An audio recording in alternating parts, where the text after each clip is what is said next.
सुप्रभात मंडळी. नवी उमेद, नवी आशा, नवे वर्ष, नवी दिशा. तर आजच्या व्लॉगला मी सुरुवात करते. आज आहे भोगीचा दिवस आणि काल आमच्या इथे आठवडी बाजार होता. तर तिथे मला अचानकपणे समोर असा हुरडा दिसला. हा अर्धा किलो हुरडा आहे. कोवळे दाणे आहेत ज्वारीचे. तर आणि याच्यामध्ये अजून काहीतरी मसाला आहे. म्हटलं चला करून बघूयात. पहिल्यांदाच असा मला बाजारात हुरडा मिळाला. तर म्हटलं घरच्या घरी आपण हुरडा पार्टी करूया.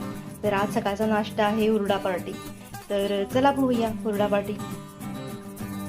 या बॅगमध्ये मला 3 गोष्टी मिळाल्यात. एक म्हणजे ही शेव, त्याच्यानंतर इथे आहे शेंगादाण्याची चटणी आणि इथे आहे खोबऱ्याची चटणी. बहुतेक ही लसूण खोबरा चटणी असणार आहे.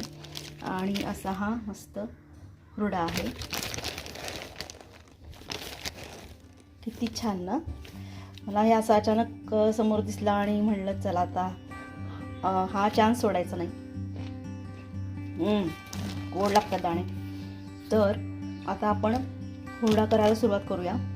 काय नाही, खूप सोपं असतं हुरडा करणं. म्हणजे गॅसवरती मी पॅन ठेवलेला आहे, गॅस चालू केलेला आहे आणि याच्यामध्ये मी याच्यातला अर्धा हुरडा जो घालणार आहे.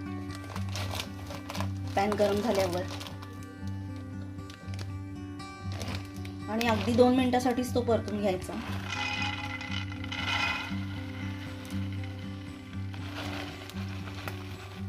आणि अर्धे दाणे मी तसंच ठेवणार आहे.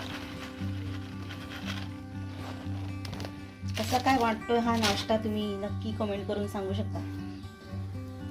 हा हुरडा मस्त असा शेकून घ्यायचा 2 मिनिटासाठी आणि याच्यावरती मग काय आपला मसाला घालायचा. म्हणजे 2 प्रकारच्या चटण्या आणि शेव आणि मग नाश्त्यासाठी हुरडा तयार.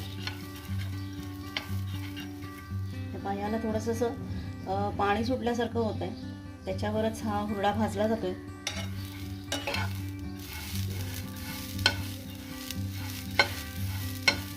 तेल वगैरे काही घालायची गरज नाही. डायरेक्ट पॅनमध्ये मी हे दाणे घातलेले आहेत.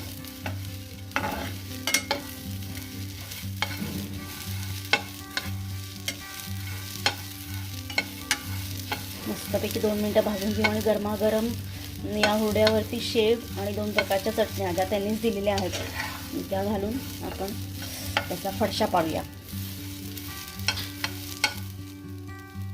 2 मिनिटं झालेली आहेत आणि हा हुरडा मस्त असा भाजला गेला आहे, वाफरला गेला आहे.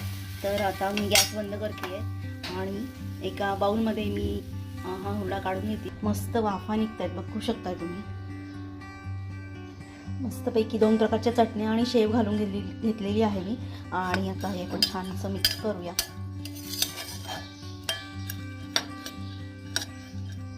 आणि याच्यावर मी थोडासा लिंबू पिळणार आहे.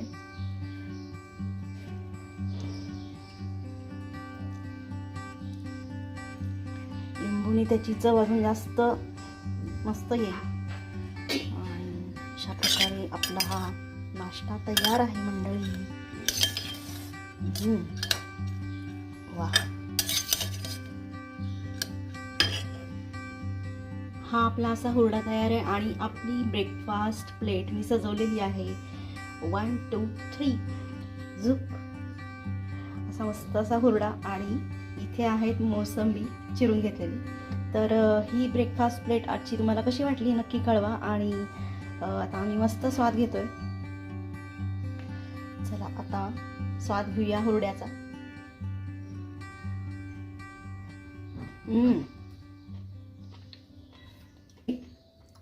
चमच्यापेक्षाही यम्मी झालेला, खूपच सुंदर. यात मी मीठ घातलेलं नाही कारण चटणीमध्ये शेवेमध्ये मीठ आहे, त्यामुळे मी मीठ घालणं टाळलं. तो खूपच मस्त लागतो. चला आता मी स्वाद घेतो. तुम्हाला ही ब्रेकफास्ट प्लेट कशी वाटली नक्की सांगा. आणि चॅनलला लाईक, शेअर आणि सबस्क्राईब करायला विसरू नका. चला भेटूया अशा छान छान व्लॉगसह परत पुन्हा. Bye bye. आणि हो, तुम्हा सर्वांना भोगी आणि संक्रांत सणाच्या हार्दिक शुभेच्छा.